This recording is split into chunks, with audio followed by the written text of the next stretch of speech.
نحمده ونصلي على رسوله الكريم اما بعد فاعوذ بالله من الشيطان الرجيم بسم الله الرحمن الرحيم رب اشرح لي صدري ويسر لي امري واحلل عقدة من لساني يفقهوا قولي رب زدنا علما اللهم فقهنا في الدين اللهم انا نسألك علما نافعا وعملا متقبلا ورزقا طيبا اللهم انفعنا بما علمتنا وعلمنا ما ينفعنا وزدنا علما آمین یا رب العالمین. وَأَمَّا اور رہا وہ ان کان من المکذبین الضالین جو تھا اگر جھٹلانے والوں میں سے اور گمراہوں میں سے. یہاں پہ آپ ایک بات نوٹ کریے کہ یہاں پہ یہ نہیں کہا گیا کہ جو کافر تھا، جو مشرک تھا، بلکہ کون تھا؟ جو جھٹلانے والا تھا، جو گمراہ تھا. جھٹلاتا انسان کس کو ہے؟ دین کو، دین کے احکامات کو، اللہ کی بات کو، قرآن کو، رسول کو. جھٹلانے کی بہت ساری قسمیں ہیں، میں نے آپ کو پہلے بھی بتائی تھی نا. بہت طرح کا جھٹلانا ہوتا ہے. صرف یہ نہیں کہ بس انہوں نے رسول کو نہیں مانا تو جھٹلا دیا، ہم تو مانتے ہیں تو اس لیے ہم نہیں جھٹلا رہے. رسول کی بات کو جھٹلا دیا، حدیث کو جھٹلا دیا تو اور کیا ہے؟ ویسے ہی ہے کہ رسول کو جھٹلا دیا. قرآن کے حکموں میں سے کسی حکم کو جھٹلا دیا تو اللہ کی بات کو جھٹلا دیا. ہم باقی قرآن تو مانتے ہیں لیکن یہ نہیں ہم مانیں گے. یہ کیا ہے؟ اور گمراہ چاہے اپنے آپ کو کوئی مسلمان کہتا ہو، اس کا نام مسلمانوں والا ہو، لیکن راستہ بھٹک گیا، کہیں اور ہی نکل گیا سیدھے راستے سے، صراط مستقیم پہ نہیں چلا، کہیں اور ہی نکل گیا گا، تو پھر کیا ہے؟ اللہ اکبر. یہ پہلے فرد جرم عائد کی گئی نا، کہ یہاں پہ آپ دیکھیں اصحاب المشأمہ بھی نہیں کہا گیا. پچھلوں کو تو صحاب مقربون کہا گیا کیونکہ سابقون ہی مقربون ہوں گے، اور ان کو اصحاب الیمین کہہ دیا گیا. لیکن اصحاب الشمال کہاں گیا؟ وہ نہیں آیا. اس کی جگہ یہ آ گیا مکذبین الضالین، تاکہ اللہ تعالیٰ بتا دیں کہ کون سے وہ لوگ ہوں گے جو مرتے وقت اس انجام کو پہنچیں گے. جو جھٹلانے والے، نفی کرنے والے، اور جو بھٹک گئے راستے سے. راستہ بھٹکنا نا بڑا آسان ہوتا ہے. ایک غلط قدم انسان کا راستہ اس سے دور کر دیتا ہے. راہ گم ہونا کیا ہوتا ہے؟ بھٹکنا کیا ہوتا ہے؟ کیسے بھٹکا جاتا ہے پتہ ہے آپ کو کچھ؟ یعنی راستہ ایک ہے جو سیدھا منزل تک جاتا ہے. گم راہ، دالین کا مطلب گمراہ ہوتا ہے نا. راہ گم کر دی جس نے. راہ گم کرنا اس لیے آسان ہے کہ اس راستے کو چھوڑ کے کسی اور راستے پہ چل گیا، کسی اور ایگزٹ کو لے لیا تو راہ گم کر دی، گم راہ ہو گیا. اب وہ جو صراط مستقیم ہے اس سے تو اس نے ایگزٹ لے لیا گا. فَنُزُلٌ مِّنْ حَمِيمٍ، تو اس کی مہمانی ہے کھولتے پانی سے. یہ ہم بات پہلے بھی پڑھ چکے، دوبارہ یہی آیا کہ کھولتا پانی اس کی مہمانی کے لیے لایا جائے گا.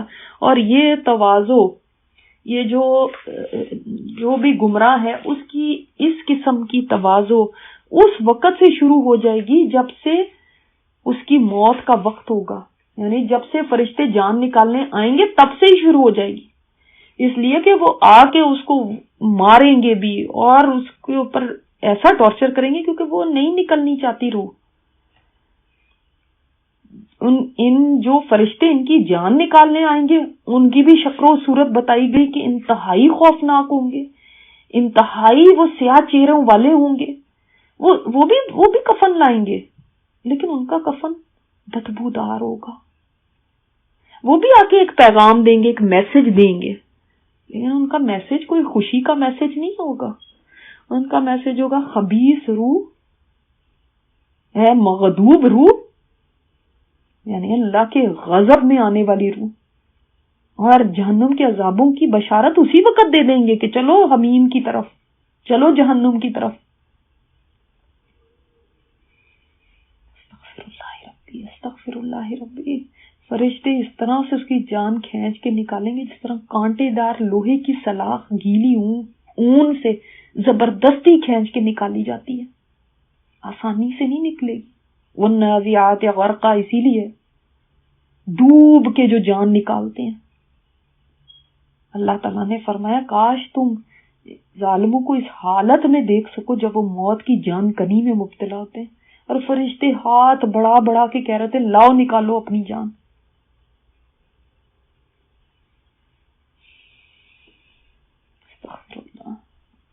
ان سے بھی اسمیل آتی ہے لیکن اچھی نہیں آتی، غلیظ بدبو ہوتی ہے، جس طرح گلے سڑے مردار کی ہوتی ہے اس طرح کی بدبو ہوتی ہے۔ ان کو بھی فرشتے آسمان کی طرف لے جانے لگتے ہیں لیکن ان کے لیے آسمان کے دروازے نہیں کھولے جاتے۔ یہ بھی جب فرشتوں کے پاس سے گزرتے ہیں تو وہ بھی ان کی بدبو محسوس کرتے ہیں اور کہتے ہیں یہ کون سی ہے خبیث روح جو آسمانوں کی طرف لائی جا رہی ہے، یہ کون ہے؟ اور وہ اس کے نام بتاتے ہیں، یہ فلاں ہے۔ یہاں پہ تمہارے نمبر کم آ جائے نا تو کہتے ہیں ہمارا اناؤنس نہ کریں، ہمیں شرم آتی ہے کہ نمبر کم آ گئے، ہمارا اناؤنسمنٹ ہو رہی ہے۔ سارے فرشتوں میں اناؤنسمنٹ ہو رہی ہے کہ یہ فلاں بندہ ہے۔ انسان دنیا میں اپنی عزت کو کس طرح سے بچا کے رکھتا ہے اور چاہتا ہے کہیں میری بے عزتی نہ ہو۔ یہ کتنی بے عزتی ہے کہ آسمان کے دروازے ہی نہ کھولے جائیں اور اس کو ذلیل کر کے وہاں سے واپس بھیج دیا جائے۔ اللہ اکبر، استغفر اللہ۔ اور قبر میں بھی جہنم کی طرف کا دروازہ کھول دیا جاتا ہے جس سے آگ کا عذاب اس کو ہوتا رہتا ہے، اور وہاں کی قیامگاہ بھی اس کو دکھائی جاتی ہے۔ وَتَصْلِيَةُ جَحِيمٍ، اور داخل ہونا ہے جہنم میں، آخر انجام جہنم ہے اس کے لیے۔ اور یہ آیت ایک ایسی ہے جیسے ایک ہتھوڑا مار دیا گیا۔ ان هذا لہو حق الیقین، بے شک یہی ہے حق الیقین، یہ یقینی بات ایسے ہو کے رہے گا۔ یہ نہ سمجھنا صرف باتیں ہیں، یہ نہ سمجھنا ایسے تو یہ صرف لیکچر ہیں، یہ تو صرف مولویوں کے اس طرح ہی ڈھکوسلے ہیں، یہ تو ایسی باتیں کرتے ہی رہتے ہیں، یہ تو صرف ڈراوے ہی ہیں۔ نہ، یہ حق الیقین ہے۔ آپ کو پتا ہے کہ یقین کے بھی 3 درجے ہیں، آگے ہم انشاءاللہ پڑھیں گے۔ علم الیقین، یہ صرف علم ہونا، عین الیقین، آنکھوں سے دیکھ کے یقین ہونا، اور ایک ہے حق الیقین، سب سے ٹاپ کا درجہ ہے حق الیقین۔ یہ بالکل ایبسولوٹلی یقینی بات ہے، اس میں ذرا بھی کوئی چینج نہیں ہونی، کوئی تبدیلی نہیں ہوگی۔ ایسا نہیں ہوگا ہم نے قرآن میں تو یہ پڑھا تھا یہ تو آج کچھ اور ہو رہا ہے، ایسا نہیں ہوگا۔ حق الیقین ہے یہ، اللہ تعالیٰ کو تو بتانے کی ضرورت بھی نہیں، پھر بھی آخری آیت نے ایک مہر لگا دی، اسٹیمپڈ، یہ ایسا ہی ہے اور ایسا ہی ہوگا۔ تم کسی خوش فہمی میں نہ آنا۔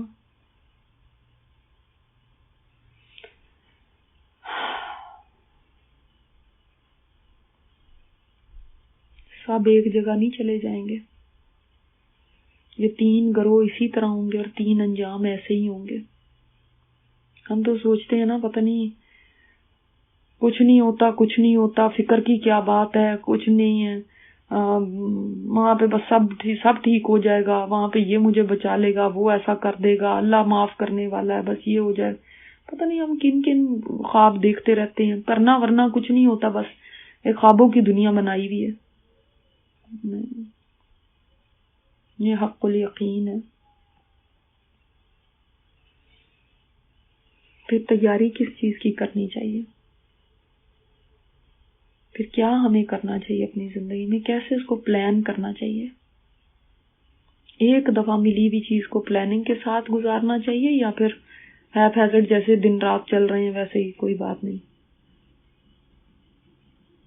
فسبح بسم ربک العظیم سبحان ربی العظیم. بس پھر تسبیح بیان کریں اپنے رب عظیم کی. جب یہ آیت نازل ہوئی تو آپ صلی اللہ علیہ وسلم نے فرمایا کہ اس کو اپنے رکوع میں رکھ لو، یعنی اس کو اپنے رکوع میں پڑھا کرو اس تسبیح کو. اور آپ کو پتہ ہے کہ بخاری کی بھی جو آخری حدیث ہے وہ یہی ہے نا، 2 کلمے ہیں جو زبان پہ ہلکے ہیں اور میزان میں بڑے بھاری ہیں، اللہ کو بڑے پیارے ہیں، سبحان اللہ و بحمدہ سبحان اللہ العظیم. تو پھر اللہ کی تسبیح بیان کرتے رہو، یہ کرنے کا کام ہے. اس میں ایک حدیث اور آپ کو بتا دوں، مسند احمد میں ہے. عبد الرحمن بن ابو یعلا رحمۃ اللہ علیہ ایک جنازے میں گدھے پر سوار جا رہے تھے. آپ کی عمر اس وقت بڑھاپے کی تھی، سر اور داڑھی کے بال سفید تھے. اسی اثنا میں آپ نے یہ حدیث بیان فرمائی کہ آپ صلی اللہ علیہ وسلم نے فرمایا جو اللہ کی ملاقات کو پسند کرتا ہے اللہ بھی اس سے ملنا چاہتا ہے، اور جو اللہ سے ملنے کو برا جانتا ہے اللہ بھی اس کی ملاقات سے کراہت کرتا ہے. صحابہ یہ سن کر سر جھکائے رونے لگے. آپ نے فرمایا روتے کیوں؟ صحابہ نے کہا یا رسول اللہ بھلا موت کون چاہتا ہے؟ فرمایا سنو مطلب سکرات کے وقت سے ہے. اس وقت جو نیک مقرب بندے ہوں گے تو راحت اور انعام اور آرام دے جنت کی خوشخبری سنیں گے، جس پر وہ تڑپ اٹھیں گے اور چاہیں گے کہ جلدی سے جلدی اللہ سے جا ملیں تاکہ یہ نعمتیں ان کو ملیں. تو اللہ بھی ان سے ملاقات کی تمنا کرتا ہے. اور اگر بد بندہ ہوگا تو اسے موت کے بعد گرم پانی اور جہنم کی مہمانی کی خبر دی جائے گی، جس سے وہ بیزار ہوگا اور اس کی روئیں میں چھپنے اور اٹکنے لگے گی، اور یہ چاہتا ہوگا کہ کسی طرح اللہ کے حضور نہ ہی حاضر ہوں. بس اللہ بھی اس کی ملاقات کو ناپسند کرتا ہوگا. تو اگر سعادت مندوں میں سے ہے تو پھر دیکھیں کہ کیسی خوشخبریاں ہیں، اور اگر گمراہوں میں سے ہے تو پھر کیسی بات ہے. اسی طرح مسند احمد کی ایک اور حدیث ہے، حضرت ام ہانی جو حضرت علی کی بہن تھی، انہوں نے آپ صلی اللہ علیہ وسلم سے پوچھا کیا مرنے کے بعد ہم آپس میں ایک دوسرے سے ملیں گے؟ یعنی جو اچھی روحیں ہوں گی، نیک روحیں ہوں گی، آپس میں ایک دوسرے سے ملاقات بھی کریں گی. جیسے رشتے دار ہیں سارے کے سارے اچھے ہی ہیں، نیک ہیں، تو وہ کریں گے اس طرح ملاقات اور ایک دوسرے کو دیکھیں گے. آپ نے فرمایا روح ایک پرندہ ہو جائے گی جو درختوں کے میوے چگے گی یہاں تک کہ قیامت قائم ہوگی، اس وقت اسے اپنے جسم میں لوٹایا جائے گا. اور اس حدیث میں ہر مومن کے لیے بہت بڑی بشارت ہے کہ جو بھی مومن ہوگا نا اس کے لیے یہ ہوگا.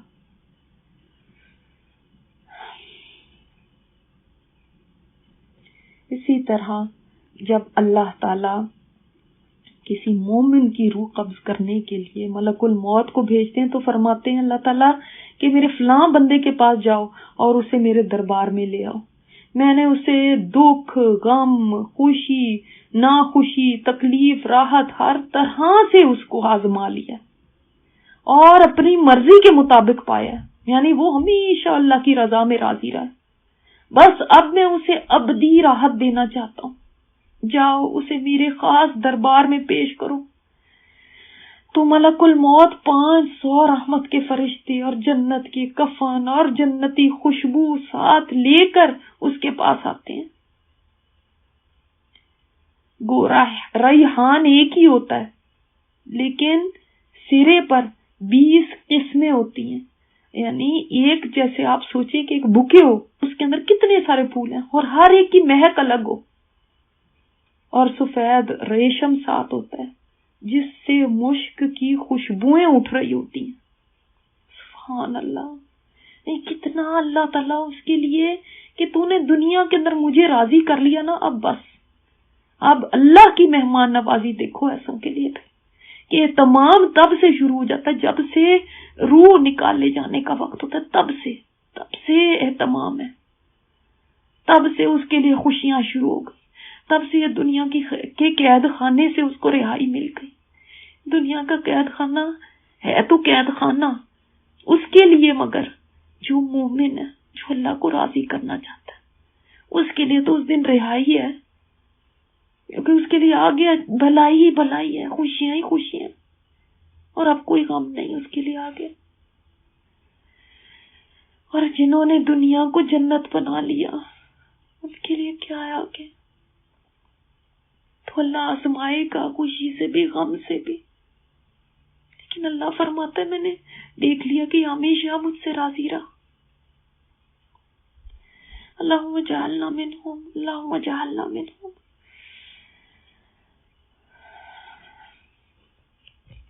محمد بن کعب فرماتے ہیں کہ مرنے سے پہلے ہی ہر مرنے والے کو یہ پتا چل جاتا ہے وہ جنتی ہے یا جہنمی ہے۔ ظاہر ہے جو شکلیں وہ دیکھتا ہے اس کو اندازہ ہو جاتا ہے کہ میرا مقام کیا ہے۔ اللہ تعالیٰ ہمیں سابقون الاولون میں شامل فرمائے۔ اللہ اس زندگی میں غفلت سے نکلنے کی توفیق عطا فرما دے اور اس کو راضی کرنے کی توفیق عطا فرما دے۔ تلاوت سنے اس کی۔ سبحانک اللہم و بحمدک، نشہد ان لا الہ الا انت، نستغفرک۔